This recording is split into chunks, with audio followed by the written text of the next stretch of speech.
G'day and welcome to the Aussie Pastor Live. Pastor Michael Worker, I think we've got you on. Welcome. Thank you, Lloyd. Good to catch up with you today. For our listeners and viewers, because this is a podcast as well, just remind us your position in the church, because it's a fairly important one.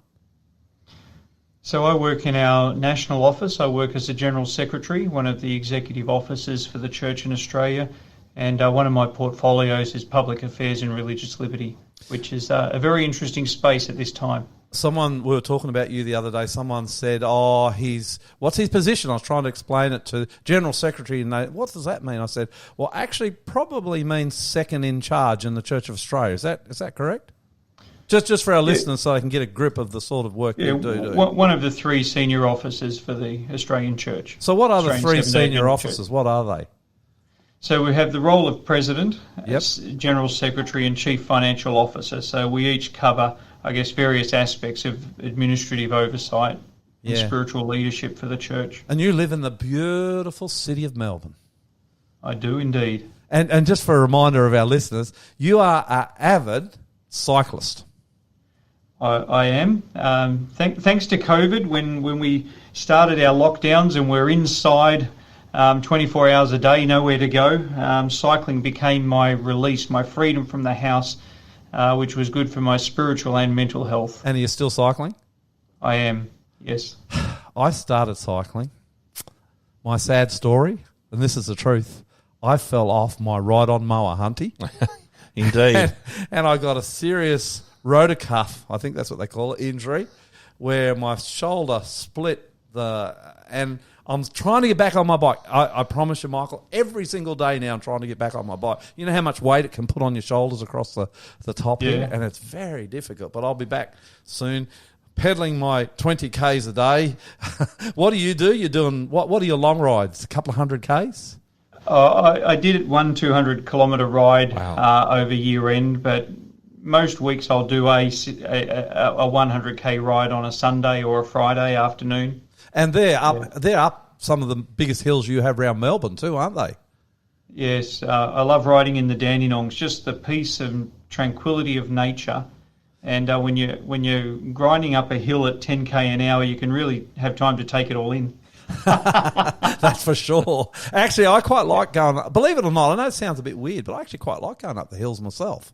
I don't know what it is about a hill. It's kind of a thing of endurance where you look at the top and then you just put your head down and you're going to keep going until you get there. And it's quite an achievement for me when it's a big long hill too. Hey, are the cars... Hey, look, just before we go off cycling, one day I'll have to come back on and tell the story. In May, planning to do a 1,000-mile ride from Washington, D.C. to St. Louis in Missouri. Wow. And it's for a great cause. And, put a bookmark in and we'll come back and talk about it. Well, look, I'll tell you this much. Because you're the boss, and we love you. We love you too, Michael Worker. Hunty will work a time out with you in the next couple of weeks because I reckon that would be a good story. I'd like to see Lloyd on that ride. Can we organise that?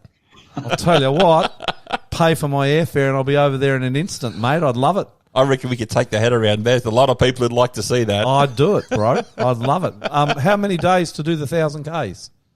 1,000 miles. 1,000 miles. 1,000 miles, so 1,600 Ks. We're doing 11 rides over 15 days. Yeah, that's tough. I probably wouldn't make that. But look, someone give me an airfare to go there and I'll give it a go even if I only make the first 20 Ks. Okay. Just before we go on, what are you raising money for? We'll talk about it properly next time. But what are you? Yeah. It's not a fundraiser. It's about mission. And health. Okay, I'll be interested to talk to you about that. Last question on bike riding: do you find it safe, or the cars? Do you get respect? Or have you had some close calls? Thankfully, praise God, I haven't had any close calls. I try and stay off the major roads during busy times. The major roads is mostly with a group. The roads in the Dandenongs, so many cyclists up there. The cars are pretty respectful and don't have too much trouble. Actually, I did get, a couple of months ago, knocked off by a car. Just ridiculous too. You know, we're not supposed Wow. to get cranky being Christians, but I got pretty cranky about that, Michael Worker. Well, it's But you'll be- scary, you know. It is. This car knocked me straight onto the ground into the gutter and then just drove off. And I just thought, oh, fair go. Anyway, let's good at all. pretty serious subject. I want to talk to you today about the religious discrimination bill. You've already spoken to us a little bit about it, but we said we'd come back for an update. I kind of get a feeling this might not be the last update either, but for our listeners, can you just remind us what the religious discrimination bill, which has just gone before the federal parliament, what it actually is? So the purpose of the Religious Discrimination Bill is to provide protection for people of faith and faith-based organisations to prohibit them being discriminated against on the basis of their faith. Is it needed? Absolutely. You know, Australia has made a commitment under international law to protect freedom of religion, but it's actually never been legislated. Some of our states and territories have it, but not all of them. So in New South Wales and South Australia, there is neither protection at a state or a federal level. And federally, we've got protection for age, race, sex, disability, and the fundamental human right of freedom of religion. It's something we've taken for granted. It's been a cultural norm, but increasingly it's not. And so a protection framework is necessary. Did you say it's actually not in New South Wales? No. Which is amazing when you see our Premier just the other day scoffing at the Prime Minister saying it wasn't needed. And he is a man, our Premier is a man of religion too. So I was a bit surprised to hear that. Well, 12 months ago, the New South Wales had an inquiry into enshrining these same principles into state law, and it overwhelmingly recommended that New South Wales needed to enact legislation. But they took the view of, well, let's wait for the Commonwealth to figure it out first, and we'll follow them, which was a very disappointing decision. Yeah, so what does that discrimination bill actually mean practically for Christians? Practically, what does that mean for me, and why is it important? So if at the moment, as a person of faith or as being part of a faith community, you feel that you have been discriminated against because of your faith, whether it's your dress, if you're Islamic or Sikh, whether it's your practicing of a holy day such as the Sabbath as a Seventh-day Adventist, if you feel discriminated against, you actually have no federal or state-based protection where you can bring a complaint against that person. There's little bits of protection here and there distributed in other pieces of legislation, but there's nothing that sort of brings it all together and said, these are the protections that I have to live out my faith. Okay, so the media bringing the same-sex and trans issues into this, is that inappropriate? It's not really about that? Or is it about that? The Religious Discrimination Bill does not authorise any discriminatory acts against another person on the basis of their attributes like sex, age, disability, sexual orientation or gender identity. But there was a campaign that tried to say that the Religious Discrimination Bill was going to put the right to freedom of religion above certain sexual attributes. That's actually not in the legislation, but that's certainly a narrative that's been in the media, and it is really disappointing to hear that being put forward. What we're wanting as people of faith is to have freedom of religion on an equal footing with these other protected attributes, not to dominate it. Has it got anything to do with who the churches could, and I want to say churches, I'm talking about all the churches, whether Islamic or Christian or Sikh or whatever. Does this religious discrimination bill have anything to do with who they could and couldn't hire to work in their system? So currently there is protections in the Sex Discrimination Act that do allow schools to discriminate on the basis of sexuality, certain sexual attributes, sexual orientation, gender identity, marital or relationship status, on who they enrol as students and retain as students and who they employ. Now, as I talk to faith leaders and Christian and other faith-based education, no one wants to discriminate against students. We want to welcome all students, and you know, in Adventist education we have students of all faiths and of no faith and of various gender identity and sexual orientation. That's not the problem. But one of the things that has come up is that Victoria has recently changed their Equal Opportunity Act that says faith-based organisations, faith-based schools specifically, can no longer discriminate on the basis of sexual orientation, marital or relationship status on who they employ. And that is really challenging unless we can demonstrate the inherent requirements. And when they go on and talk about this, they say, well, we don't believe there would be any case where you can demonstrate that a maths teacher needs to be a member of your faith or aligned with the teachings of your faith, uphold the ethos. We don't believe that can be true. Yep, the religion teacher, yes, the principal, but not the gardener. And we're kind of saying, but faith is a whole person thing. Yeah. And children, if you start saying to children, look, do what I say and not what I do, it doesn't work, Values are caught as much as they're taught. And so we want our staff to be able to model the principles and the beliefs of the church in the carrying out of the delivery of education. Is this a threat to the school system? If this law fails, could we see a time where Christian education in Australia fails and the schools start to close down because the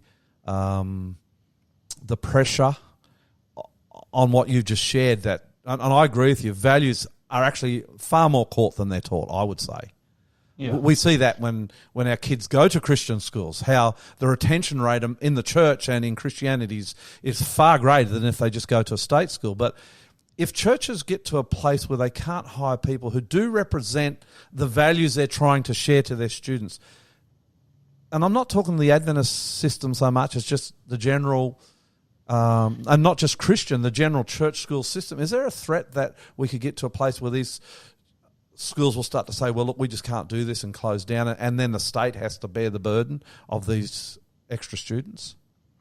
We claim we're a modern, pluralistic, tolerant society where we welcome a diversity of views, but what we're starting to see in practice is you're welcome to have a diversity of views as long as it fits in a certain bandwidth, as long as it fits within what we deem, whoever we are, the media elites, the lobby groups, as acceptable. And if you go outside of that, well, then that tolerance for diversity no longer exists. And I think, I'm sure there's a number of providers of education and other services who will be starting to ask themselves, if we're watered down to be so vanilla that we're no longer distinctively representing the purpose for which we're established, why would we continue to operate in this space? And what we're looking for in this bill is just to uphold the rights that are there at international law. And that is, there is, at international law, one of the obligations is to ensure the right of parents to be able to provide for the moral and religious education of their children. And if by death by 1,000 cuts, the legislation removes the ability of parents to be able to bring up their children according to the moral and religious education that they hold, then we've lost something really precious as a society.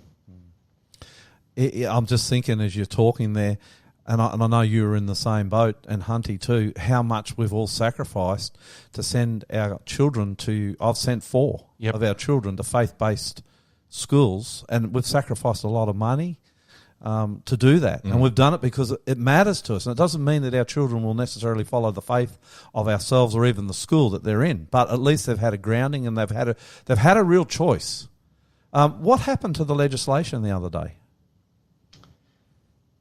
That's a very good question. It got hijacked in many respects, and amendments were put up that basically, well, if you want to use a more colloquial term, gutted the bill. Yeah. It took the heart and soul of the bill out of it, that if it was passed, well, there was some legal technicalities that needed more thorough consideration. But if it had been passed with those amendments, it would have taken away the key clauses that added strength to providing that protection for freedom of religion. So there's a number of elements I could talk about. There's probably three that are particularly front of mind for me. Firstly, in Clause 12, where it talks about reasonable statements of belief, as long as they're not vilifying, as long as they're not malicious, if you take away the ability of a person of faith to say, I believe the Bible says marriage is between a man and a woman, and that is not protected, well, then it's not a very good bill. It doesn't provide the ability to be able to say what you, as a genuine faith conviction, believe the Scriptures teaches. I guess the second thing is the override clauses. And one of the roles of the Commonwealth is to ensure that state legislation aligns with international laws and international covenants. And in that vein, the override of the Victorian equal opportunity legislation was specifically put in there. But as you can appreciate, the Victorian government didn't like that. They've termed it as an overreach. It's not actually an overreach of the Commonwealth's perspective. What they're saying is that the Victorian government has overreached and they're bringing the alignment back. But, obviously different political persuasions will see that differently. And then, I guess, also troubling was the removal of the protections in Clause 38 of the Sex Discrimination Act, particularly Clause 38.3, which again was going to remove the ability of faith-based schools to be able to employ and retaining employment those people who uphold the ethos and the values of the schools that they work for. Actually, as I'm listening to you there, and you correct me if I'm wrong here, so I'll stand corrected. It seems to me that when the same-sex marriage debate was debated and the vote was taken, that perhaps the Christian and the church movement was lied to when they said basically this is just about same-sex marriage and nothing else will change. Have I gone too far when I say that, or? Look, I think there's certainly a group of activists and others who have an agenda to marginalise people of faith, to marginalise Christian values and belief. And, when I gave testimony before the Human Rights Committee for the federal government a few weeks ago, I received some fairly intense questioning from one of the senators there. And as I went and looked at that senator's social media, there was no doubt that senator was campaigning absolutely to say, we will do whatever it takes to cause the religious discrimination bill to fail. We are vigorously opposed to it. And, and certainly are very clearly aligned with those who are opposed to any protections being enshrined for people of faith. Last question, and I think it's one of the most important. It fell over the other day. The religious discrimination bill, with all its weaknesses, fell over. Now, I'm not sure why it fell over, because of the weaknesses perhaps or whatever, but it fell over. The future. What is the future of this bill? What is the future of religious freedom in Australia?